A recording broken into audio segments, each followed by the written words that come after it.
I started from a blank slate in terms of the application. I didn't have anything in mind, what I want to write, what I want to tell the AdCom. So it was really helpful. The brainstorming sessions that you had initially, they were really helpful for the entire application. And also like the way you responded so quickly. I think like I just WhatsApped you, like this is the issue, or I've done my edit. And then you just like revert very quickly with the edits from your end. I really liked it. And also like the mock interviews, I think very, very much in line, really helped to set the expectations. It's absolutely amazing, hassle free, and it made life so much easier.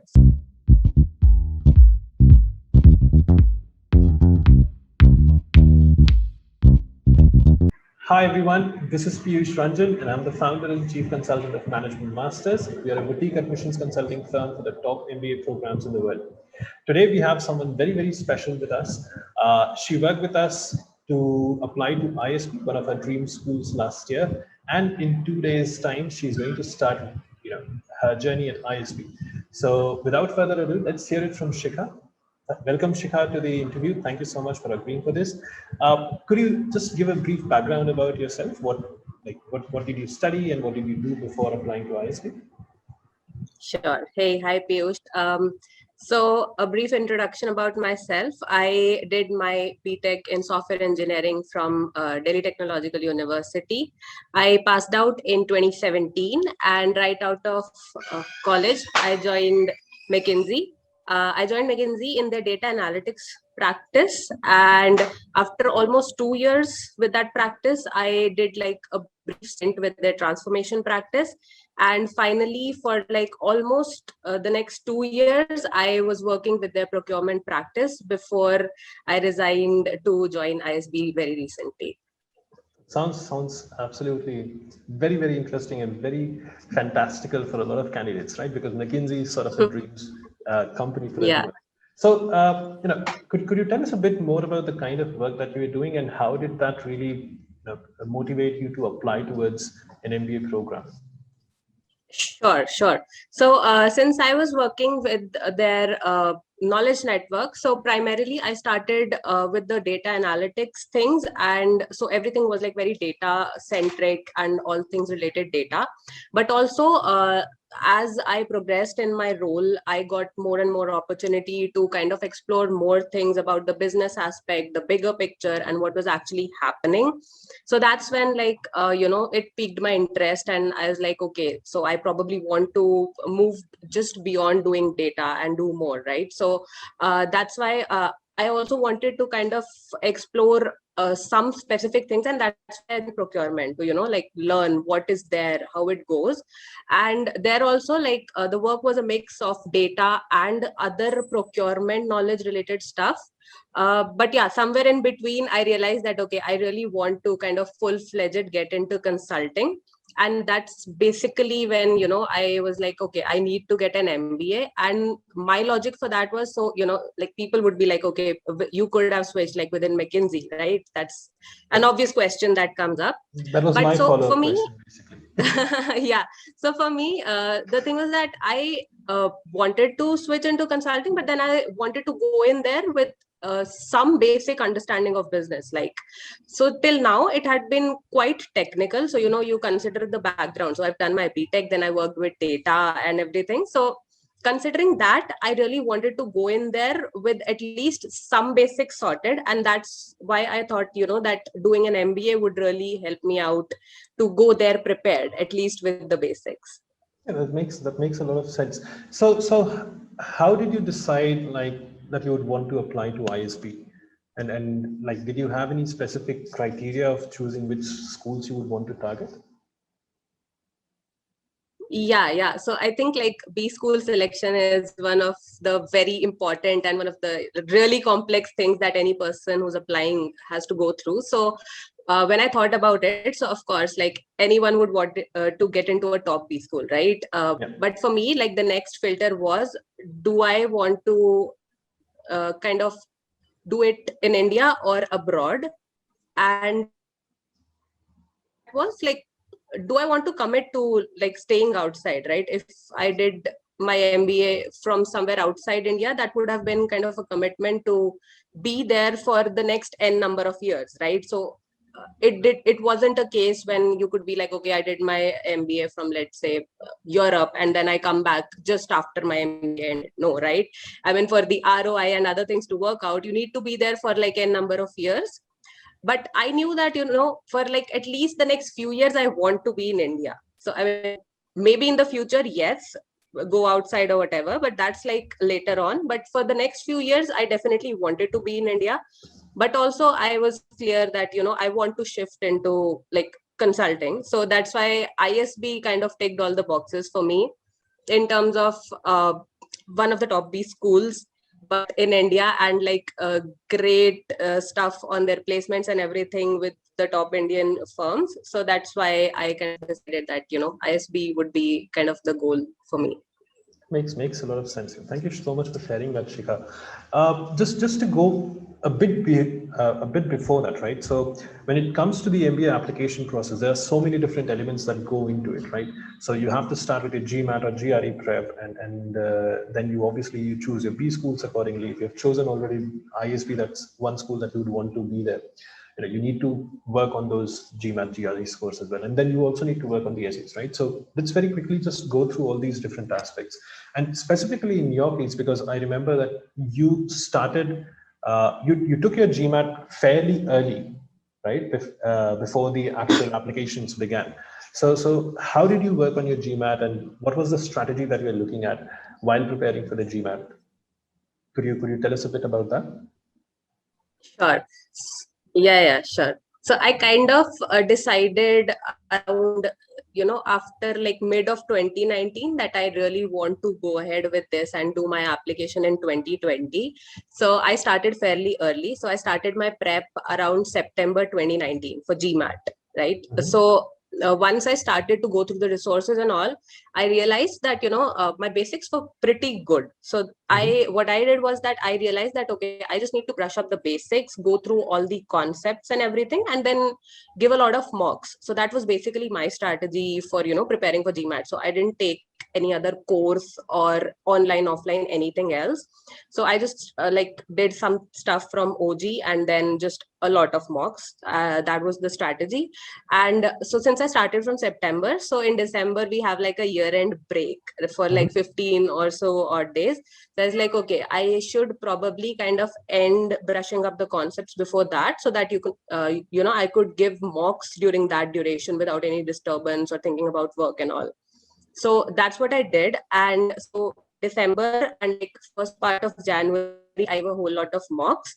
And February first week is when I gave my GMAT and I was like done with it.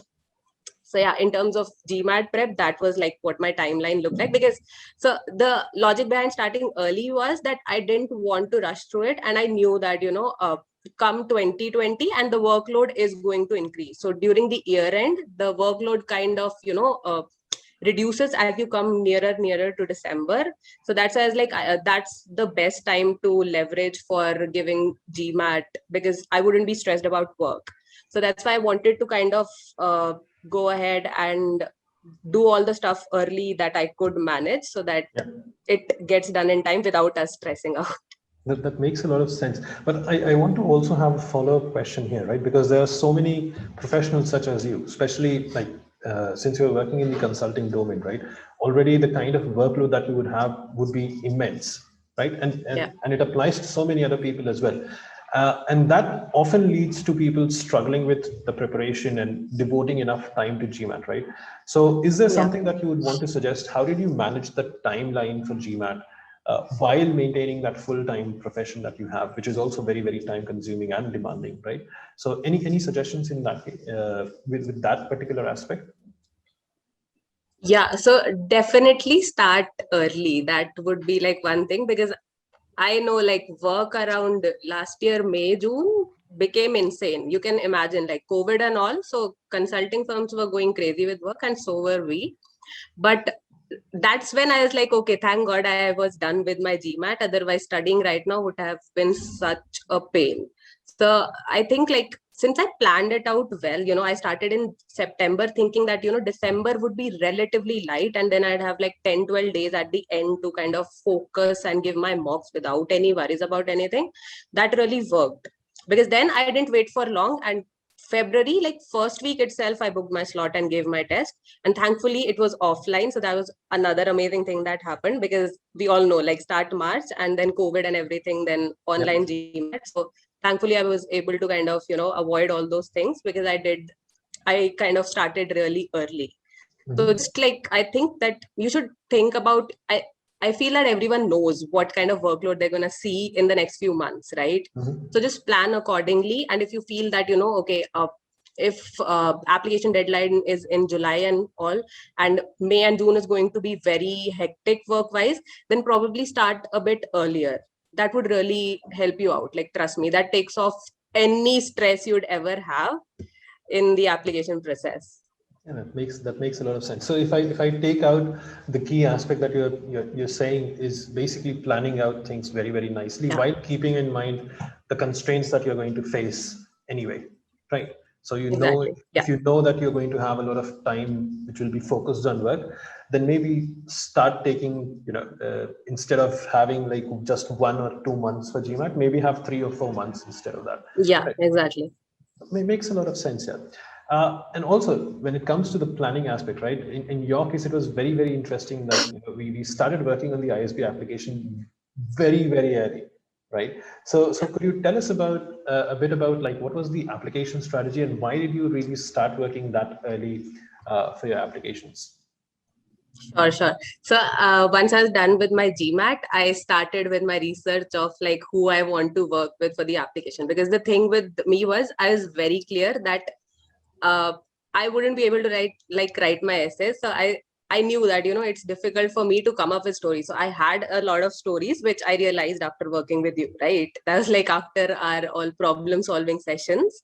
But initially, I was like, okay, I feel so blank. Like, what would I write? So I knew that I need to work with someone, right? And if you remember, I reached out to you fairly early, I think February end or March sometime itself, right? Which is very soon, because you were also like, okay, it's so early, right? But I was like, okay, I know I'm going to stress out in the next few months.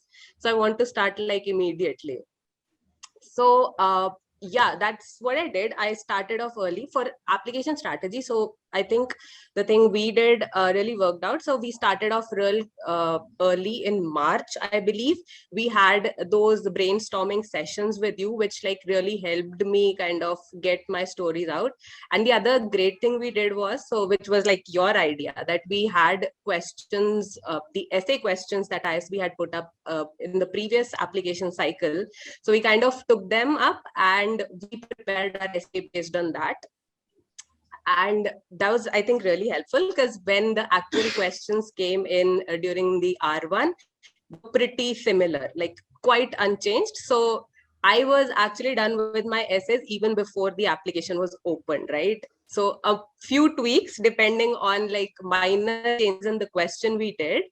But so yeah, and the most amazing thing that ISB opens their application and like within 1 week we are submitted and done with it. Like, okay, now I can chill and I can like go back to work and all that. So I think that those two things, like starting working early on the application, as well as what we did with like taking a hint from the questions that were there previous year.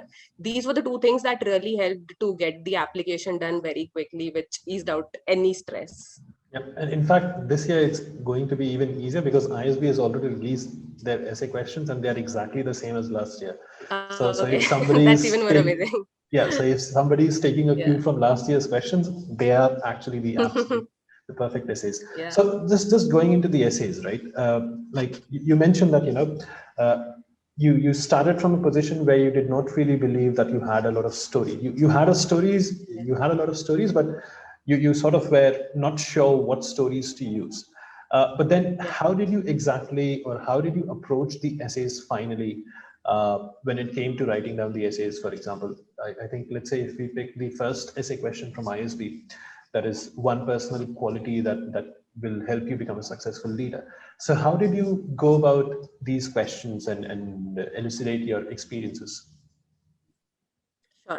So, first off, all thanks to you because I think like those sessions we had initially where we brainstormed, like, you have that set criteria, okay, what all stories fit into what all categories or whatever. So that was really helpful because at least I had that one consolidated place where I could look at the stories that I had. Otherwise, if like for me, those were like, okay, this is everyday task. What is there to tell in it, right? That's what I felt. But then when we actually discussed them and you pointed out, this is what this particular story brings out. So it was really helpful to see all of that consolidated in one place.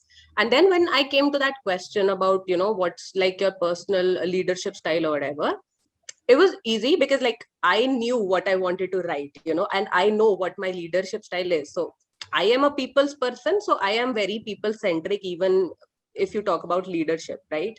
So that's what I did. So I knew this is the trait I want to bring out. Then I went back to that brainstorming that we had done. I chose like which story tells people that this is the kind of leadership style that she has. So that made it very easy, I'd say. So I chose the trait. I knew the trait that I had. I went back to the stories we had kind of shortlisted, so as to say. Yeah. And then just like, then it was really easy, I'd say. Like, Makes a lot of sense. Thank you so much. And what would you say was, let's say, throughout this process, so you've gone through the GMAT prep, you've gone through the B school, you've researched a lot about ISB as well, right? And then you worked on the essays and submitted the application, and then the interview finally. So what would you say was the most interesting part for you throughout this application process? What did you enjoy the most? okay, so I really enjoyed. Firstly, the application process was really fun for me, to be honest. I think like one of the few people who would say that application process was fun and not stressful. I already know that not a lot of people feel that way, but I really enjoyed it because like I could see what I had done in the last 3.5 years that was in front of my eyes, right? Which is amazing because while you go through your work, you don't really realize the kind of things you've done, right? So that was really fun for me. And so the application process, of course, very fun to kind of figure out what you want to tell to the adcom, right? That was really good because I kind of really put a lot of thought into it. What is that I want them to read, like when they read the application, even before the interview. So the alums have your kind of application, right? So the points that you want to stick out so that they know, okay, this is something I want to ask her. So that's why the application process, I'd say, was very fun. And also the interview, I really enjoyed it. So like everyone was like, the interview lasts for like 15-20 minutes. Mine lasted for almost an hour. And that is because like we were having a conversation, so that's why I enjoyed it. Like once it was done, then I was like, okay, is it like I was doing very bad that it lasted an hour, or is it that I was giving good answers that it lasted for an hour? But yeah, like the experience was really good, I'd say. Right. So could you tell us a bit more about the interview? As far as the outcome is concerned, I think we all know that they were really enjoying the Yeah. answers. That's why it lasted an Yeah, hour. But could you tell us a bit more about the interview and what exactly went on with it, and how would you suggest others to prepare for the interview? sure. So for the interview, so firstly, I really like to give interviews. Okay, I'm not like a person who's scared and all, but still, since ISB was like the place I wanted to be, and I didn't want to wait for another year before doing that, I was a little nervous. I generally am not, but I was really nervous for this time. So I think like what helped was I gave a couple of mocks with you, like one mock with you and one mock with the alum that you had provided, right? So and that actually really helped because there's this really amazing thing that happened. So when I gave that mock interview with the alum that you had arranged for, there was this one question that he had asked me and I couldn't answer it very well. So in his feedback, he told me, how I should think about it and how should I go about it. And that exact same question came during my interview and I had it like, okay, I know the answer. I have it all clear in my mind, right? So I took like a couple of seconds to write down the calculations and I was like, okay, here is the answer. And they were like, then they probed about it, of course, but I was so happy that I had given that mock. Yeah.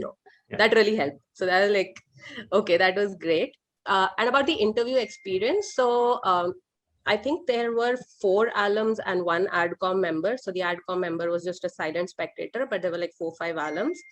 And they started off on, so they didn't ask for any introductions and all. So I believe they had the application and everything because they directly jumped into WorkX stuff. So they probed me a lot about the first essay on the leadership style. So the story that I had written, they really went into the depth of it. Like they'd spent like 15-20 minutes on just that one story that was there in that essay. And then apart from that, they asked like a whole lot of detailed questions about the WorkX. So in the application, we also have this pseudo resume kind of a thing, right? Where we write what we've done. So they picked like a few points from there and they went very deep into it. Okay, if you're saying this is the saving, what is it? How is it? Who approved it and stuff like that, right? And then at the end, they just closed it with a few behavioral questions, just general stuff. So yeah, it lasted for like 45-50 minutes at least. Sounds pretty interesting. You were mentioning a bit about like certain calculations that you had to do. So did they give you a math problem or something like that, or were they asking No, something so else? not really. So the story that I had written in my essay, they went really deep into it. They're like, okay, if you're saying you did this, we want to know every person that was there, every person involved, who gave the sign off, who gave the idea, every small detail.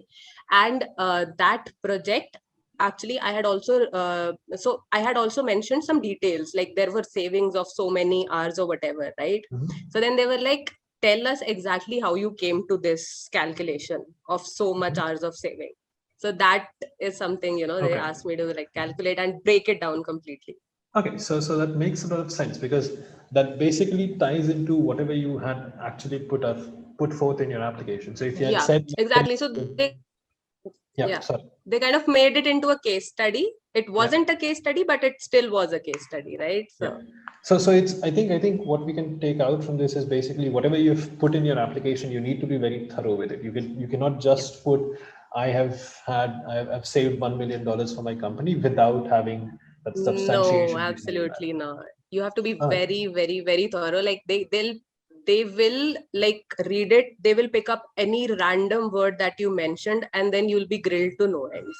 At one point of time, the interviewers were like telling each other, okay, let's please move on. Please, no more questions on it. Because they realized the time was passing and they were like already spent a lot of time on it. So, okay, makes a lot of sense. That's very, very interesting.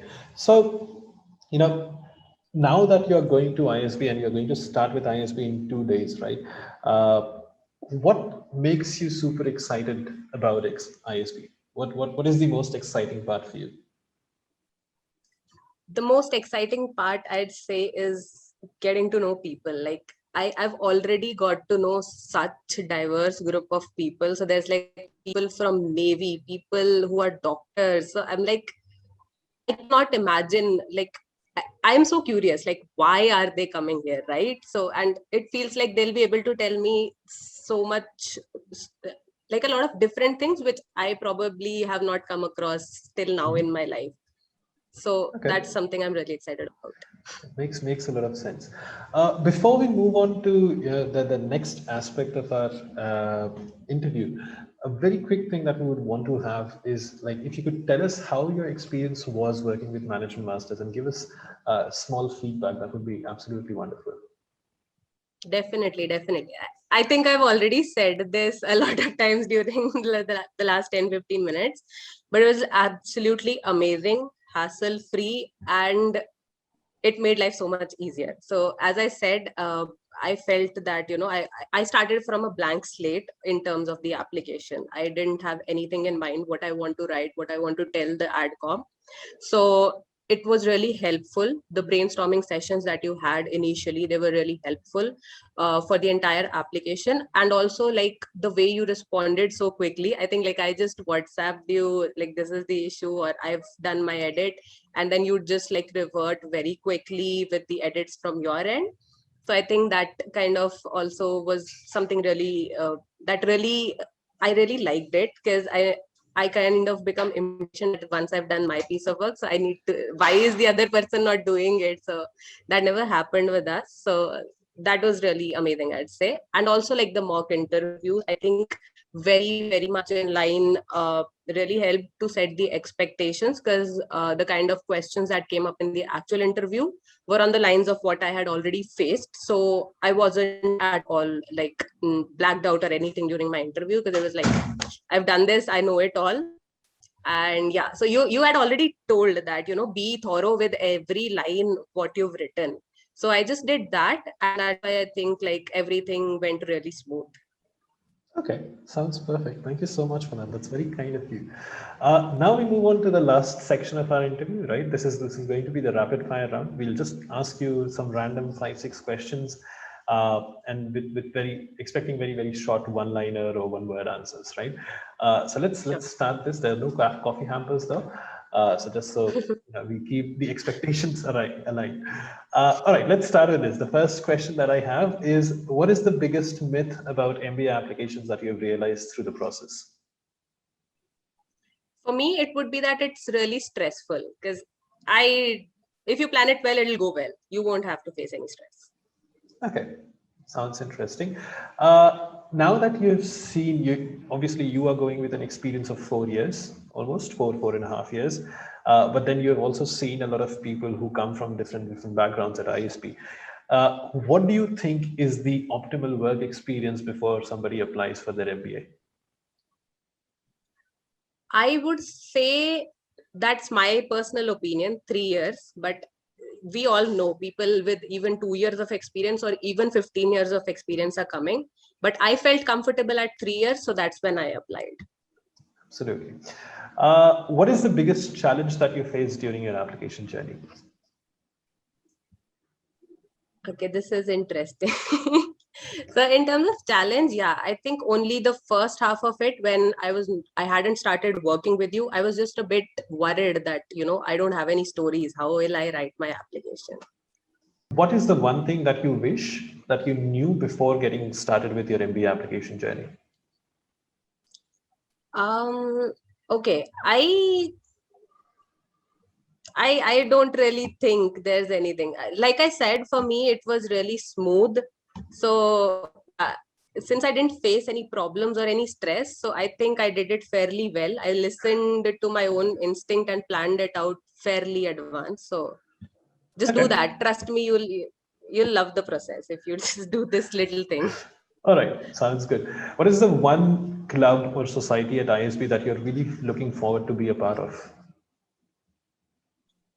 Okay, so this is interesting. So like my goal is kind of to get into consulting, but I am actually also trying to get to become a part of the manufacturing and operations club, just because I'm interested in operations. Okay, sounds very interesting. And what is your leadership mantra before we end this interview? I think I've already mentioned this, but very people-centric. People are the essence of your organization, of your team, of your work. Of course, we live in an era where data and machine learning, all of this is the new gold or the new oil, as it is called. But if you don't have the right set of people, and if you don't treat them rightly, trust me, none of your ML or data is going to help you out to become successful. So very people-centric. Thank you so much, Shikha. This has been absolutely wonderful talking to you.